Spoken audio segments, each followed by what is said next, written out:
Buongiorno a tutti, ci ritroviamo alla seconda diretta qui da Autoritratti.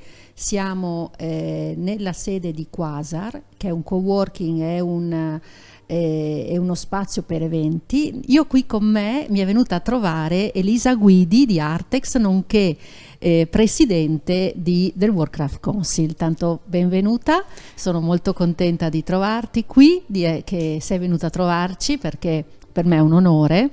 Un po', allora raccontiamo anche a chi ci ascolta chi è Elisa Guidi, ma chi è Elisa Guidi in rispetto ad Artex e al World Council. Allora, intanto grazie Federica, l'onore è mio, perché è veramente importante e interessante vedere tutte queste esperienze, perché devo dire che Argillà 2022, per quello che ho visto, è veramente una cosa molto interessante. Ammetto la mia ignoranza, pur frequentando Faenza non conoscevo questo spazio, che invece è veramente molto bello, molto molto bello, e complimenti per ciò che avete fatto, non soltanto da un punto di vista estetico e allestitivo, ma anche per il concetto che questa mostra, che questa iniziativa porta avanti, perché credo che sia veramente interessante come modo di comunicare l'artigianato e gli artigiani, gli uni collegati agli altri e tutti e due collegati al territorio. Comunque, Elisa Guidi, vabbè, sono un architetto come te e di formazione, però ormai lavoro nel settore dell'artigianato artistico da tanti anni, troppi meglio non dirlo, e Artex è il centro per l'artigianato artistico e tradizionale della Toscana, si occupa di artigianato artistico ormai da veramente tanti anni. I primi progetti risalgono ai primi anni 90, 94, 95, quindi è una struttura che nell'artigianato artistico ha lavorato veramente per lungo tempo, affrontandolo da vari punti di vista. Siamo una società di CNA e Confartigianato Toscana, quindi una società unitaria delle due associazioni, e siamo partner privilegiato per la regione Toscana, per il comune di Firenze e per altre amministrazioni comunali e regionali. Quindi insomma lavoriamo molto sulla promozione e valorizzazione, cercando anche di fare progetti un pochino diversi, cioè di sperimentare nuove forme, nuovi modi di promozione dell'artigianato artistico. Ad esempio il periodo Covid ci ha spinto a sperimentare il tema dei dialoghi dell'artigianato, quindi incontri in diretta Facebook che hanno messo in rapporto, in dialogo, maestri artigiani della Toscana, quindi maestri ai termini della legge 53 del 2008, quindi figure che non solo sono dei bravi professionisti, ma sono anche personaggi che vogliono trasmettere, che hanno una capacità di trasmissione. Li abbiamo messi a dialogo con esperti e rappresentanti del mondo della cultura, in qualche modo collegati al loro settore di attività, e sono venuti fuori, devo dire, degli incontri molto, molto interessanti, molto divertenti, molto sentiti dagli artigiani, perché effettivamente, un po' come hai fatto tu con questo progetto, per l'artigiano è anche importante potersi raccontare attraverso il proprio modo di vedere se stesso, di vedere la propria produzione, non soltanto attraverso le iniziative di chi, pur con le migliori intenzioni, però lo vede dall'esterno. Sì. E questo è quello che noi di solito facciamo. Invece riuscire a dare loro la parola è sicuramente una cosa molto molto importante per l'artigiano, ma anche per il pubblico che ascolta, perché spesso, insomma, ne parlavamo prima, la visione che si ha dell'artigianato è un pochino obsoleta, diciamo così. Abbiamo lanciato dei podcast, La voce del maestro, proprio una stessa logica, mantenendo quindi un canale apposito di podcast in cui vengono fatte delle interviste professionali, una cosa professionale, con dei maestri artigiani. Anche in questo caso raccontano la loro storia, il loro approccio con la produzione, ma anche con la formazione, la trasmissione e quant'altro. Quindi diciamo ci muoviamo un po' a tutto tondo sulla promozione, valorizzazione, innovazione, stiamo cercando, quindi diciamo che il fulcro della nostra attività è l'artigianato artistico e tradizionale, che poi viene approcciato da vari punti di vista. Nel rapporto con il turismo abbiamo itinerari virtuali sull'artigianato artistico in Toscana ormai dai primi anni 2000, quindi insomma siamo stati anche un po' dei precursori su questo tema. Un'idea quindi dell'artigianato proprio come settore trasversale, intersettoriale, che tocca varie altre risorse economiche e culturali del territorio, quindi il patrimonio museale e costruito, l'aspetto dell'enogastronomia, il turismo e quant'altro. Ovvio, senza mai dimenticare che l'artigianato è anche un settore produttivo, anzi in primis è un settore produttivo, perché l'artigiano fa questo lavoro e con questo lavoro deve portare avanti la propria esistenza, quindi non lo possiamo trasformare solo in qualche cosa a valenza culturale. Assolutamente. E mentre ti ascoltavo pensavo anche al progetto Artur che avete voi, no? Che è bellissimo, che è favoloso. E invece poi la tua doppia funzione, perché adesso tu sei stata da pochi mesi riconfermata come presidente del World Craft Council, che non tutti sanno cos'è. E che invece secondo me è una realtà molto molto importante. Sì, allora il World Craft Council Europe è diciamo un network di associazioni e enti e anche aziende pubbliche o private operanti nel settore dell'artigianato artistico a livello europeo. Quindi ora abbiamo circa, in questo momento mi sembra siamo a 31 membri in rappresentanza di 20 paesi europei, perché poi non è che c'è l'esclusiva, se c'è un membro di un paese non ne possono essere altri, perché poi dipende anche dall'organizzazione, no, delle realtà territoriali. È una realtà molto importante, molto interessante secondo me, in primis perché è un luogo di discussione e di scambio, e sicuramente confrontarsi su quelli che possono essere i punti di forza e i punti di debolezza, i problemi contingenti o meno, le opportunità è fondamentale in questo momento storico.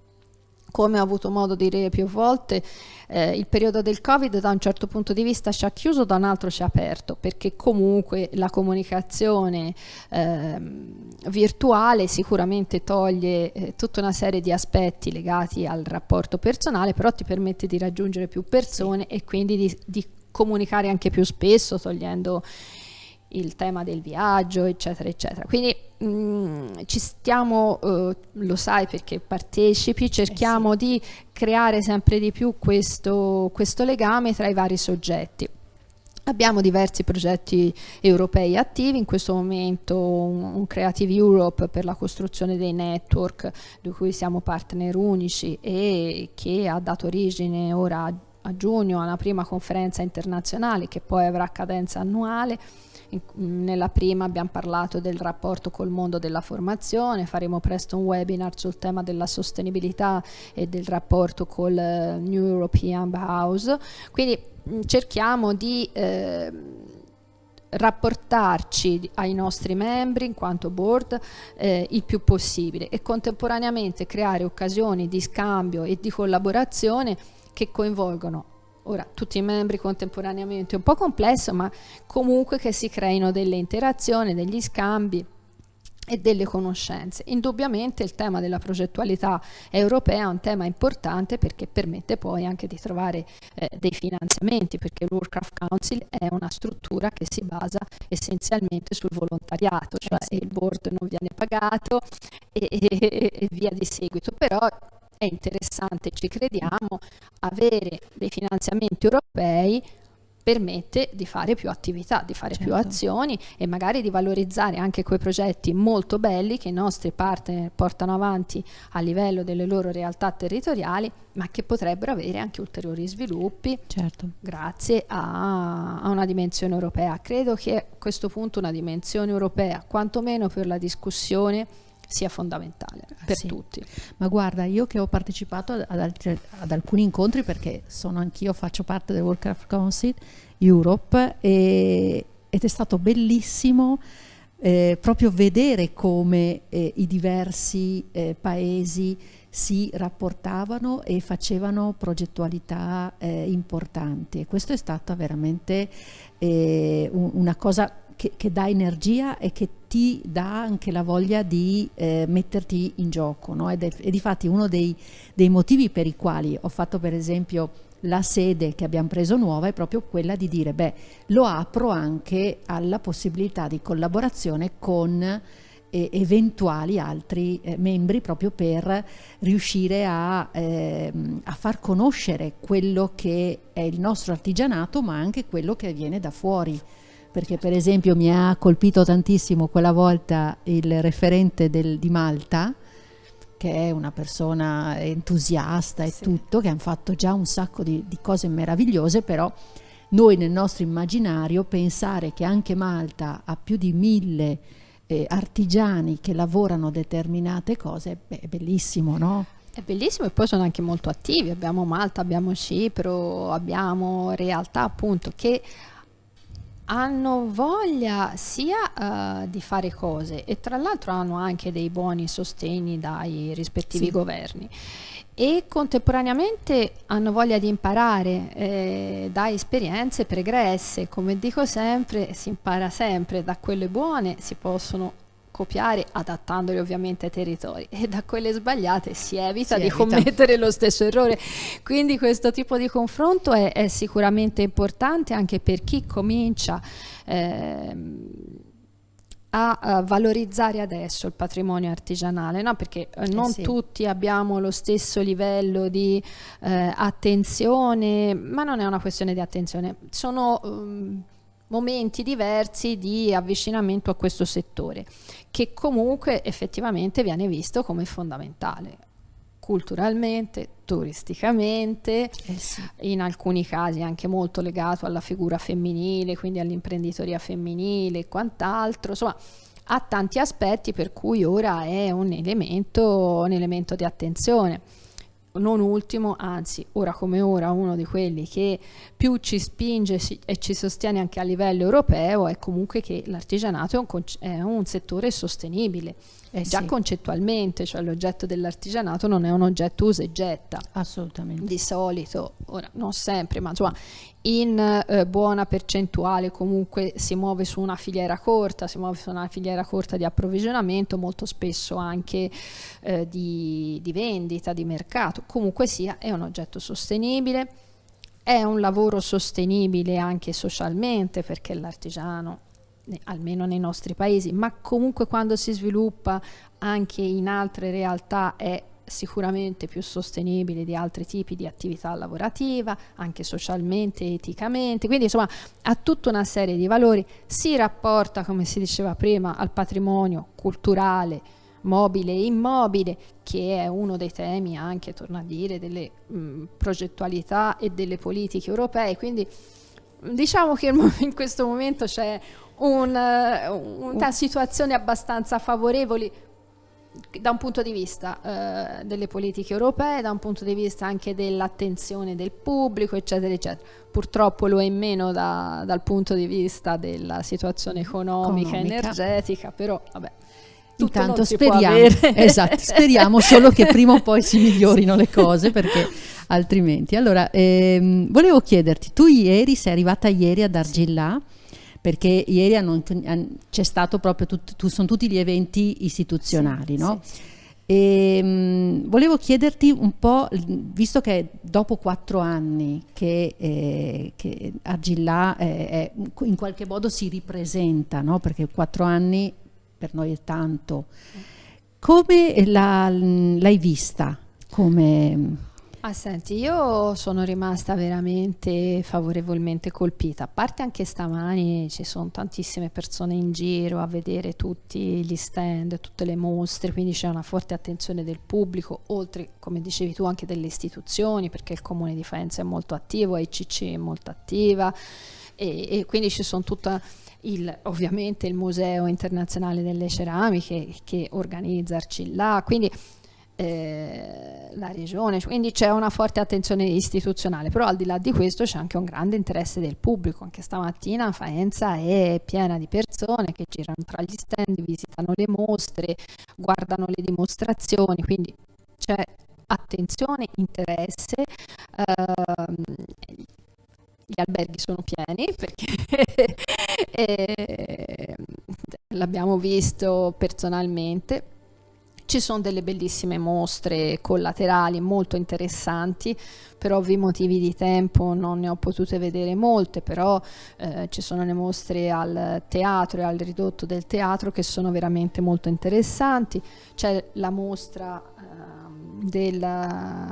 organizzata dai ceramisti irlandesi, essendo quest'anno sì, l'Irlanda il paese ospite, che vi consiglio di andare a vedere perché ha dei pezzi veramente molto belli, con il DCCI che tra l'altro è partner sì, molto importante del World Craft Council Europe, tant'è vero sì, che al momento siamo ancora registrati in Irlanda, quindi diciamo ci sono molte, c'è la Corea, c'è anche una forte internazionalità, è molto forte la componente internazionale in argilla, sia nella parte espositiva ma anche nella parte, diciamo così, di vendita del prodotto. Sì, difatti secondo me ieri che abbiamo fatto anche noi un giro pausa pranzo, chiaramente perché siamo qui, e ci faceva proprio, è bello vedere come ci sia un po' tutto, non c'è solo l'Italia, ma ci sono tutti i paesi che rappresentano con le loro opere in ceramica il loro paese, e la ceramica secondo me più di altri parla del territorio, sì, perché è una lavorazione territoriale molto, molto forte. Quindi bene, io so che non hai tantissimo tempo perché poi devi tornare in Toscana, e quindi volevo appunto ringraziarti di aver dato questa disponibilità alle mie interviste estemporanee, perché voi sapete che noi, qualsiasi persona che arriva qui che fa parte del mondo del artigianato e della ceramica, li vogliamo intervistare. Abbiamo fatto questo tipo di format qui ad Autoritratti proprio per farli diventare autoritratti loro stessi, e quindi io ti saluto, ti ringrazio, saluto chi ci ascolta e vi invito a continuarci a seguirci, perché effettivamente ne avremo di altre interviste durante la giornata, sia di oggi che di domani. Grazie. Vi saluto, ciao, grazie Elisa, e buongiorno a tutti. Buongiorno.